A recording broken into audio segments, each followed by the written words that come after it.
자, 오늘은 세계사 두 번째 시간 동아시아 세계의 형성, 동아시아 지역의 역사에 대해서 보겠습니다. 작년이랑 좀 구성이 좀 많이 달라졌어요.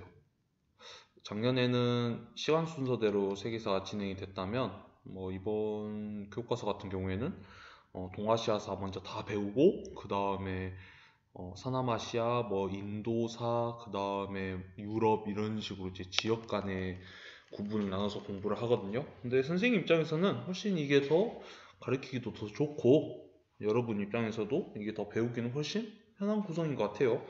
그래서 이걸 머릿속에 기억하면서 보시면 되겠습니다. 자, 우선 첫 번째 춘추 전국시대부터 한번 봐보겠습니다. 전 시간에 우리가 중국 문명에 대해서 배우면서 마지막으로 배웠던 국가가 주나라였을 거예요. 근데 이 주나라가 지방제도 같은 경우에는 이제 봉건제라는 형태로 구성을 했다가 시간이 지나면 지날수록 혈연 관계가 약화되기 시작하면서 봉건제가 붕괴되었다까지 우리가 배웠을 겁니다. 자, 그래서 춘추 전국시대도 똑같아요. 이런 혈연 관계 약화에 따른 이 봉건제의 붕괴에 의해서 어떻게 되냐?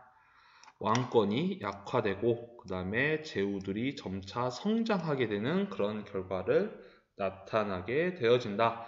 자, 그리고 기원전 8세기, BC 8세기경에 견융, 서쪽에 있는 견융의 침략을 받아서 원래 있었던 수도인 호경을 버리고 낙양, 즉 나급으로 천도하게 되는 그 결과가 나타나게 된다. 자, 이 시대를 전 시간에도 배웠죠. 무슨 시대라 하냐면 동주 시대라고 합니다. 자, 그래서 이 동주 시대를 다른 말로 무슨 시대의 시작이라 부르냐면 춘추 전국 시대의 시작이다 라고 말할 수 있습니다.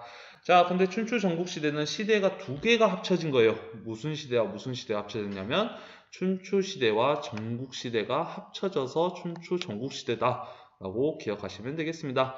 자, 그럼 춘추 시대부터 한번 봐보겠습니다. 자, 춘추 시대 키워드를 뭘로 정했냐면 춘추 5패라고 정했습니다. 춘추 5패란 게 무엇이냐면 이 춘추 시대에서 영향력을 크게 행사할 수 있는 5명의 왕을 5패, 패왕이라고 불렀거든요. 그래서 이 5명의 왕을 춘추 5패라고 한다. 자, 그럼 선생님이 여기서 문제 한번 내줄게요. 자, 동주 시대가 시작이 되고 춘추 시대가 시작이 됐으니까 주나라는 멸망을 했다, 안 했다?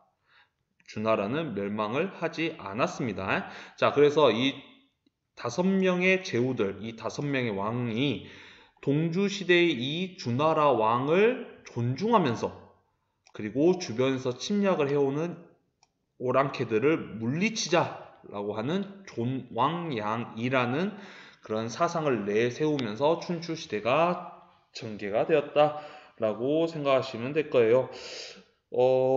자, 근데 이 조난양이 같은 경우에는 오랑캐를 막는 그런 명분으로도 사용이 되어졌지만 다른 이유로는 또 어떻게 사용이 되냐면 자기보다 약한 다른 제후국들을 통제할 수 있는 그런 명분으로도 사용이 되어졌다라고 생각하시면 되겠습니다.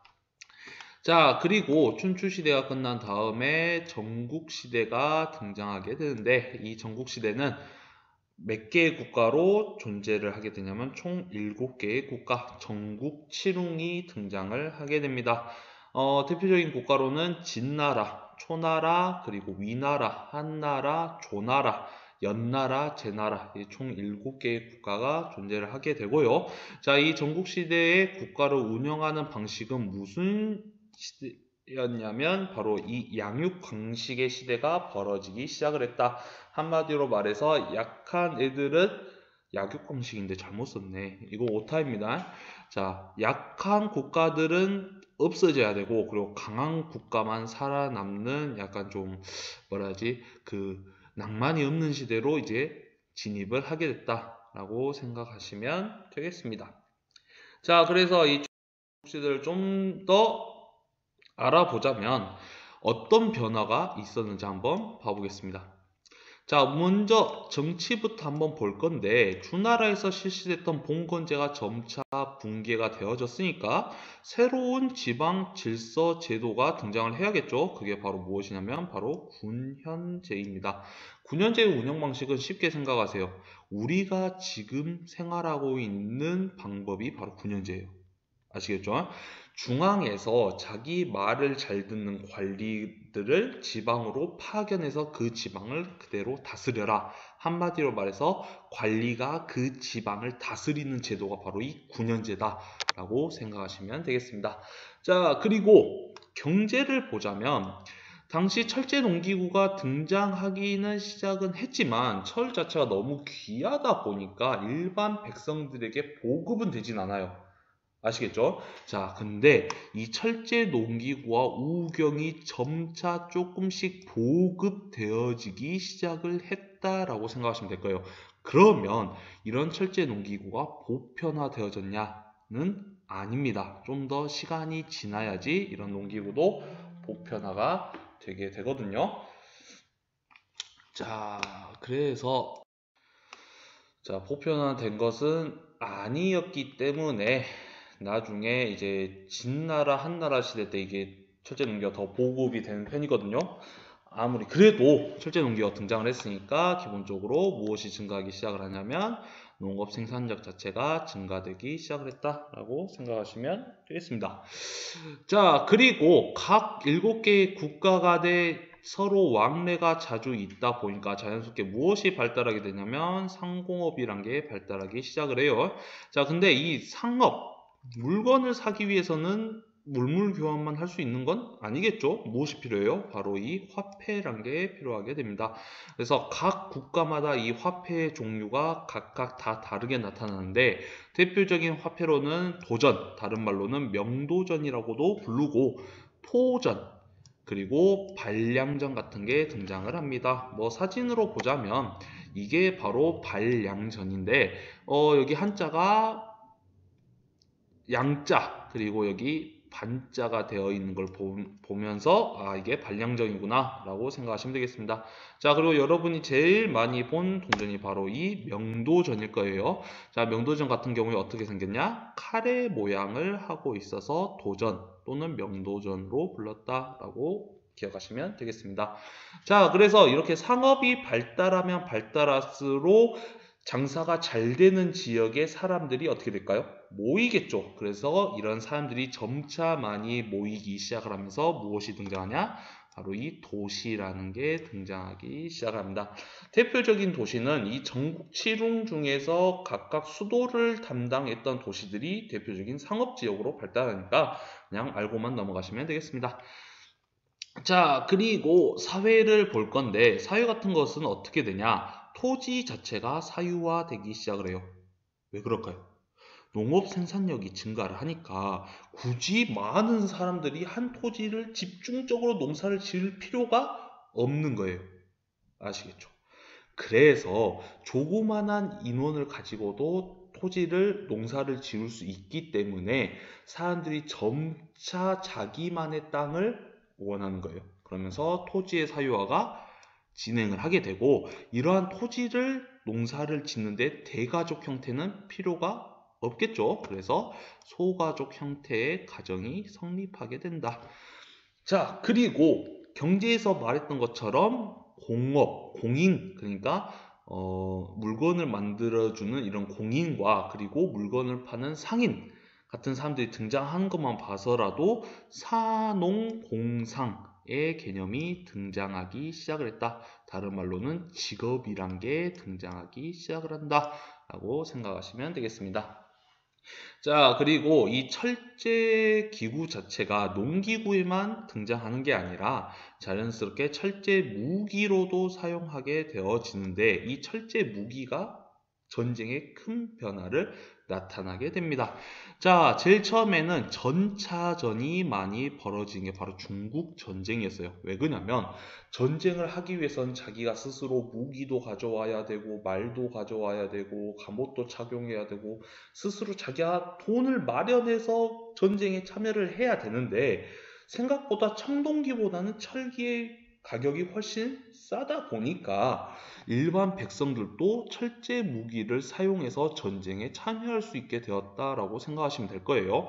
자, 그리고 또 한 가지 이유는 무엇이냐면 약육강식의 시대라고 했죠. 자, 이 말이 무엇이냐면 내가 살아남기 위해서는 바로 옆에 있는 옆 나라를 없애버려야 돼.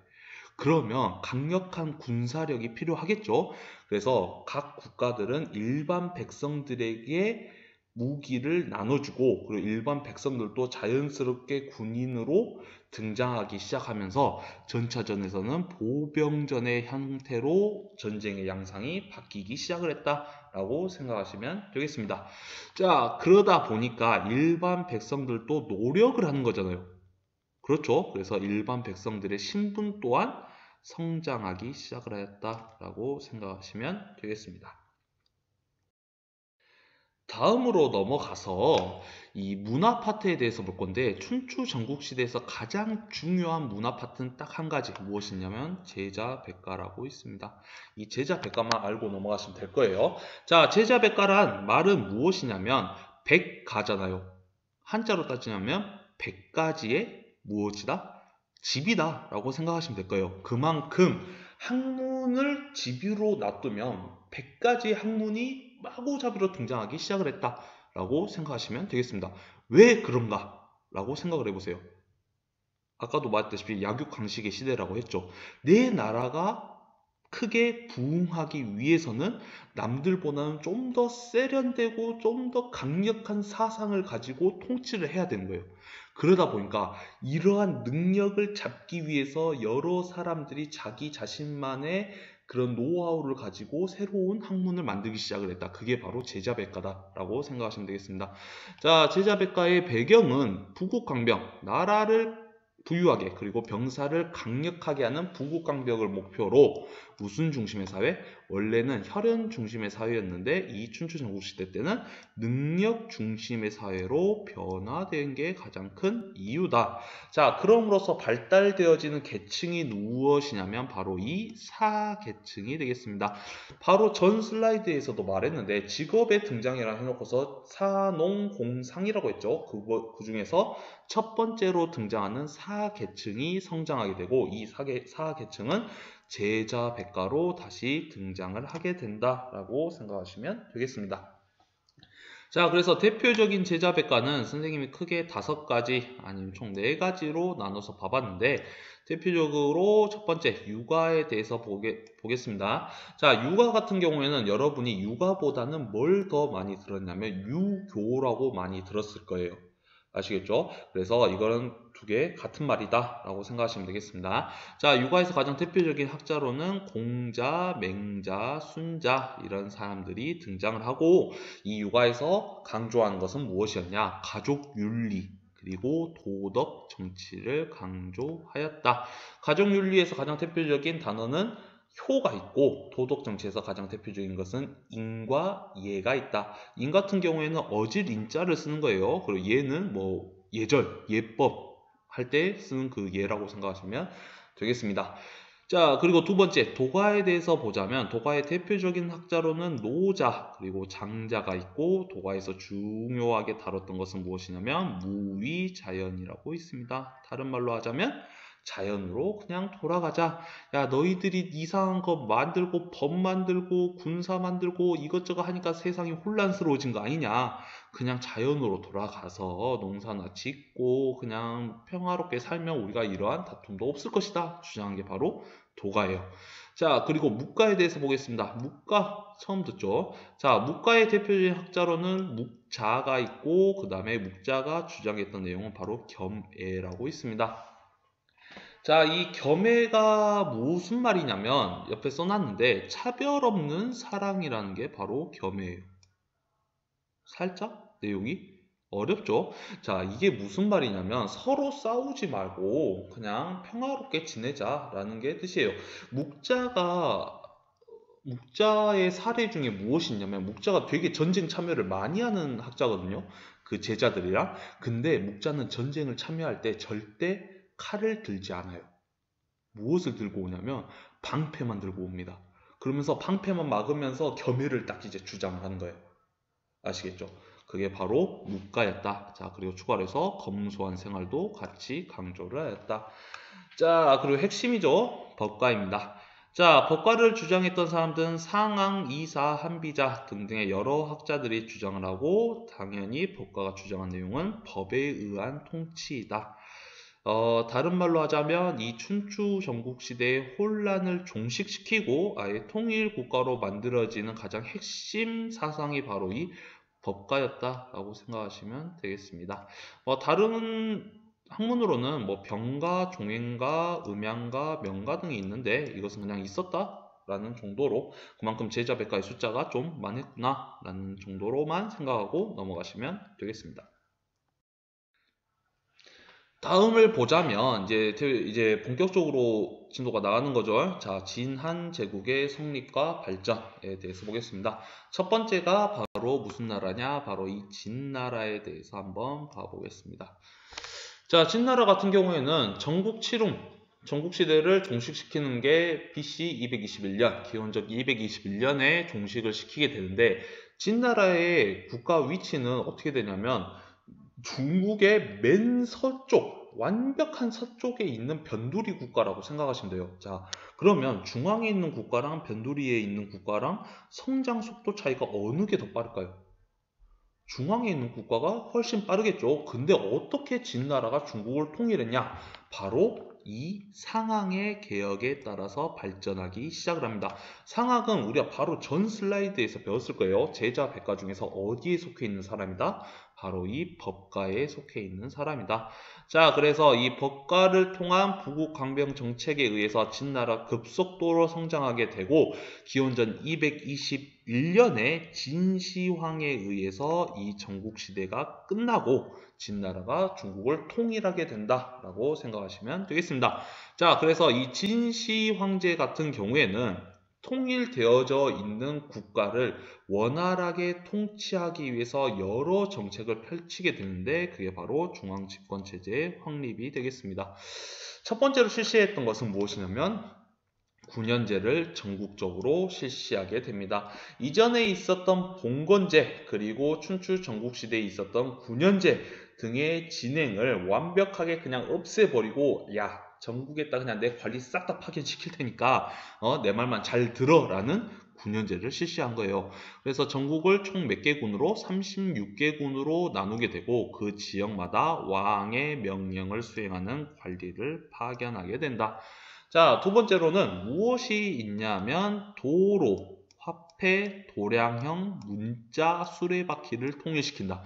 말이 좀 애매하죠? 자, 이게 무슨 말이냐면 7개의 국가로 각각 나눠져 있었기 때문에 그 7개의 국가가 운영되어지는 도로나 그리고 화폐 종류나 도량형, 무게를 측정하는 단위나 그리고 사용하는 문자나 그리고 수레바퀴의 크기 자체가 모든 게 다 달라 있는 상황입니다.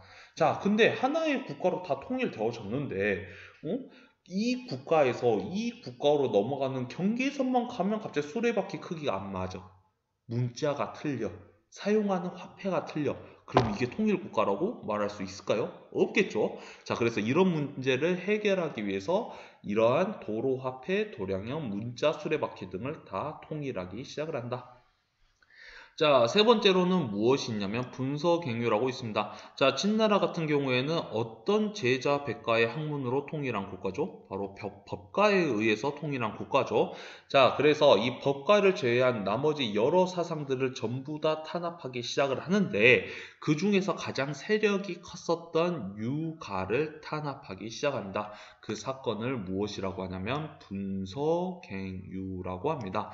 분서란 것은 무엇이냐면 책을 태워버린다. 한마디로 말해서 그 유교 서적들을 싹 다 태워버리고 갱유 이건 무엇이냐면 유학자들을 그냥 산채로 매장시킨다, 생매장시킨다라는 게 바로 분서갱유입니다. 자, 이 사건을 계기로 해서 유교는 어느 정도 한 번에 그 흐름이 딱 끊겨버리는 그런 상황이 이어지게 된다라고 생각하시면 되겠습니다. 자, 그리고 그 다음에 대외 팽창을 볼 건데, 전국을 통일을 했지만 항상 북쪽에 있는 경계선은 불안정해요. 왜 그러냐면 북쪽에 유목민이었던 이 흉노족들이 계속 존재하기 때문인데, 이 흉노족들을 직접 공격을 해서 물리친 다음에 흉노족들이 더 이상 중국으로 넘어오지 말라고 여러분이 잘 알고 있는 건축물이죠. 만리장성을 건축하는 그런 모습도 보이게 됩니다. 자, 그래서 이런 진시황의 정책만 보더라도 강력한 진나라가 등장하겠구나라고 생각할 수도 있겠지만 BC 206년, 즉 몇 년 지난 거예요? 약 한 15년밖에 안 지났죠. 이 진시황이 죽으면서 그 일반 백성들에게 계속 억눌러 있었던 이 가혹한 법치 사상, 그리고 무리한 토목공사 등의 이런 원인에 의해서 무슨 난이 발생한다? 진승오광의 난이 발생한다 라고 생각하시면 될 거예요.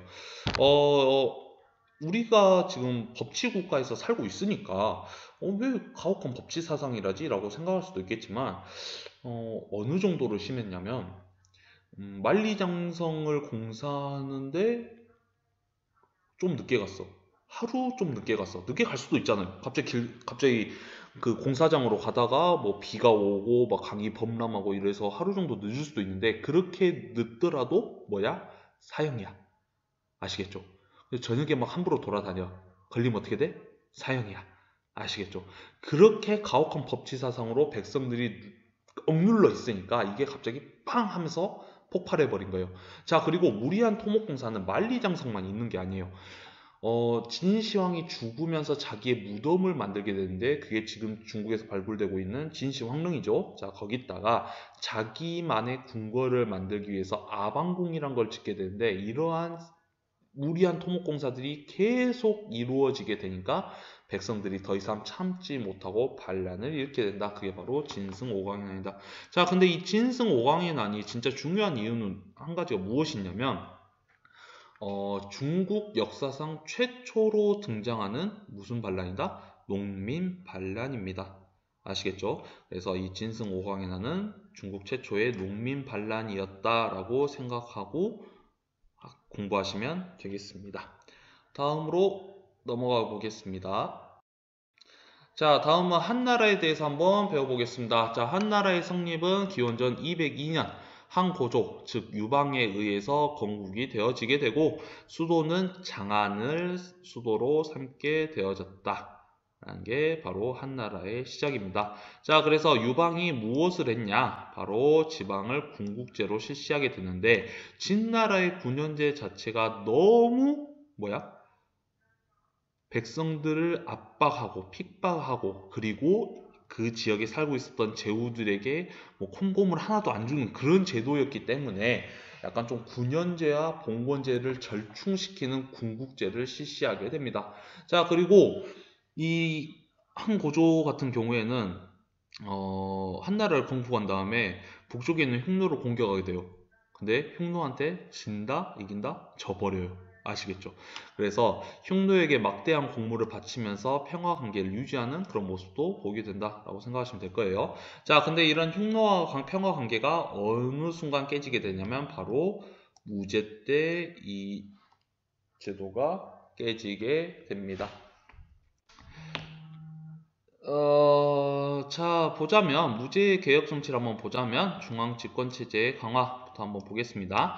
고조 때 실시했던 군국제 자체가 점차 무색해지기 시작을 하면서 전국적으로 군현제가 확대되게 되고, 그리고 너무 법치 질서만 강조하는 그런 국가는 오래 버티질 못하니까 좀 더 유동적으로 동중서라는 유학자를 중용하게 되면서 유교를 관학화시키게 됩니다. 이 유교 관학화 내용은 자주 나오는 내용이니까 중요 표시를 꼭 체크하시면 되겠습니다. 자, 그리고 유교를 좀 더 강화시키기 위해서 오경박사라는 관리도 만들게 되고 그리고 유교를 교육할 수 있는 기구인 태학도 이때 만들게 됩니다.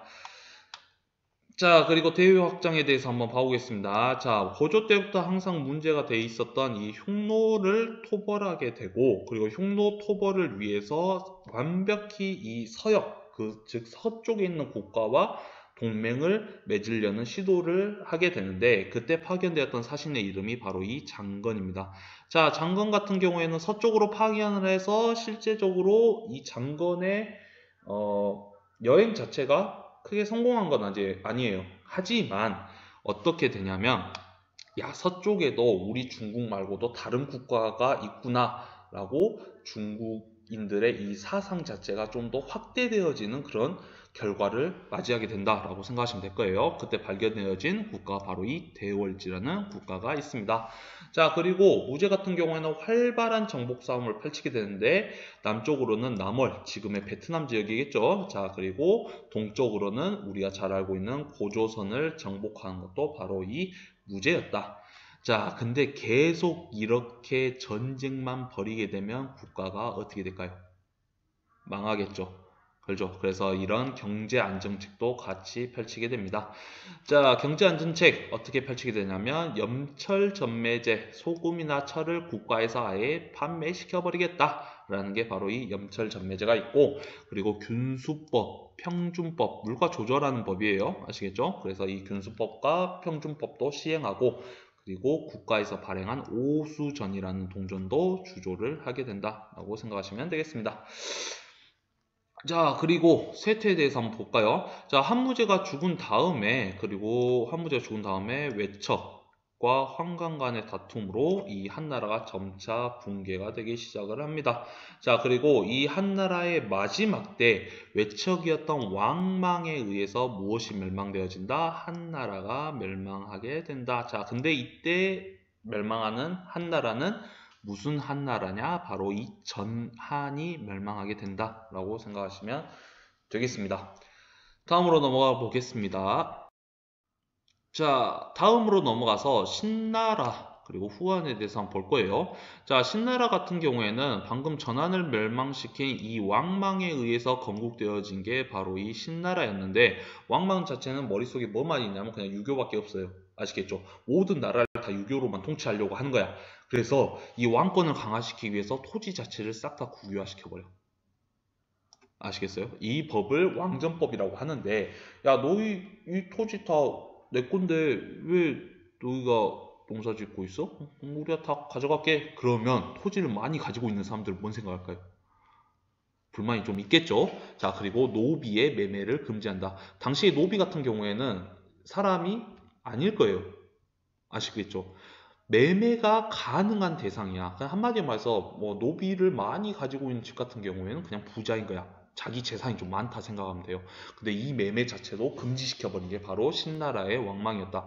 자, 그러면 그 당시에 부자들을 뭐라고 불렀냐면 호족이란 개념으로 불렀는데, 이 호족들이 왕망을 좋아할까요? 싫어할까요? 싫어하겠죠. 그래서 이 호족들의 반발로 인해서 신나라도 멸망을 하게 된다. 자, 그래서 신나라가 멸망하고 나서 그 다음으로 등장한 국가가 바로 이 후한이 되겠습니다. 자, 후한을 건국한 사람은 바로 광무제, 유수란 사람이 이 후한을 건국하게 되는데, 이 광무제의 출신 자체가 무엇이냐면 호족 출신이에요. 아시겠죠? 그래서 후한 같은 경우에는 지방에 있는 여러 호족들의 대표, 즉 광무제가 호족들의 그 호응을 받아서 즉위하게 건국하게 된 국가가 바로 이 후한이었다라고 생각하시면 되겠습니다. 자, 수도 자체는 기존에 있었던 장안을 버리고 낙양, 즉 다른 말로는 로양으로 수도를 삼게 되고, 그 다음에 전한의 부흥과 유교 정치를 강조하였다라고 생각하시면 되겠습니다. 자, 후한도 근데 얼마 가지는 못해요. 자, 왜 그러냐면 황관, 외척, 관료들의 대결인데, 당시 제일 유명했던 황관은 십상시라고 불렸던 황관이 가장 대표적이고, 그리고 외척, 그리고 관료 같은 경우에는 청류, 탕류. 이게 무슨 말이냐면 나는 깨끗한 사람이야. 그런 사람을 청류라고 부르고, 나는 더러운 관리야. 라는 걸 그냥 탕류라고 생각하시면 될 거예요. 자, 이러한 세력들이 서로 대결을 벌이면서 국가가 좀 더 혼란스럽게 되어졌다. 자, 그리고 추가로 해서 이 호족들이 대토지를 확대하기 시작을 하면서 일반 백성들도 삶이 팍팍해지기 시작을 했다. 자, 그럼으로써 결과 자체는 황건적의 난이 발생하기 시작을 하고, 후한이 멸망하고 삼국시대, 즉 우리가 잘 알고 있는 위촉오의 시대가 시작을 하게 된다라고 생각하시면 되겠습니다. 오늘 수업 양이 좀 많죠? 자, 근데 마지막 이거에 대해서 한번 봐보겠습니다. 진한제국의 사회에 대한 내용입니다. 자, 진한제국 먼저 경제를 한번 볼 건데 경제 같은 경우에는 철제 농기구 보급이 확대되어졌다. 춘추 전국시대 때 철제 농기구가 등장을 하였지만 보급은 확대되지는 않아요. 아시겠죠? 근데 이 진한제국 때는 일반 백성들도 철제 농기구를 사용할 수 있게 그 보급이 확대되어졌다라고 생각하시면 되겠습니다. 자, 그리고 두 번째 사회를 보자면 토지의 사유와 한마디로 말해서 이 후한을 지배했던 호족들이 토지 자체를 사유화시키기 시작을 하고 대토지를 소유하면서 무엇이 심화되어지냐? 빈부격차가 심화되어진다. 자, 이러한 경제 기반을 바탕으로 해서 호족 세력이 점차 성장을 하게 되는데 가장 큰 이유는 대토지 소유와 그리고 향거리 선제가 있다. 향거리 선제는 처음 듣죠? 향거리 선제는 뭐라 생각하냐면 과거 제도의 전버전이라고 생각하시면 돼요. 자세한 내용을 더 알려주자면 수업 내용 자체가 너무 길어져 버리니까 향거리 선제에 대해서 좀 궁금한 학생들이 있으면 세계사, 즉 사회 그 Q&A에다가 한번 올려주시면 되겠습니다. 자, 문화에 대해서 한번 보겠습니다. 자, 문화는 사상과 종교부터 볼 건데 여기서 등장하는 유교는 이제 일반 백성들의 효를 알려주고 왕의 인과 예를 알려주는 도덕 정치의 학문이 아니에요. 황제 권위 자체를 옹호시키고 왕권을 강화시키는 학문으로 변하게 되고 훈고학이라는 학문이 등장을 하게 된다. 자, 이 훈고학 같은 경우에는 왜 등장을 하냐면 분서갱유에 의해서 일반 유학자들 다 죽어버리고 그리고 책들이 다 타져버렸잖아요. 그러니까 유교를 새로 부활시키려고 하는데 자료가 있다 없다? 자료가 없다. 그래서 사람들의 이게 물어보고 건너가지고 야 유교는 이러한 학문이었다라고 그런 학문이었구나라고 생각해서 등장한 학문이 바로 이 훈고학이에요.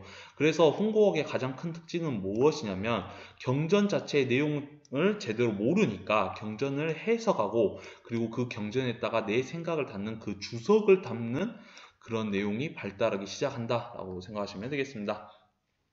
자, 그리고 불교가 이때 등장하게 되는데 불교 같은 경우에는 후한 초 사막길 실크로드라고도 하죠. 장건에 의해서 이제 그 인도 그리고 서역과의 그 교역로가 확대되기 시작을 하는데 이때 발달된 이 사막길에 의해서 불교가 중국에게 전래되어진다라고 생각하시면 되겠습니다. 자, 그리고 기타 등등을 봐보면 대표적인 종교로는 태평도와 오두미교가 있는데 이 두 종교 같은 경우에는 도가사상이죠. 신선사상, 도가사상, 그리고 민간신앙이 결합해서 등장을 한 게 이 두 종교이다. 자, 근데 이 두 종교 같은 경우에는 나중 후한 농민 반란에 큰 영향을 주게 돼요. 왜 그러냐면 태평도가 나중에 황건적의 난의 배경이 될 거예요. 아시겠죠? 그래서 후한 농민 반란에 큰 영향을 준 게 바로 이 두 종교였다. 이때 등장하게 된 역사책 같은 경우에는 사마천의 사기와 그리고 방고의 한서라고 되어 있는데 이건 선생님 가로를 잘못 쳤네요.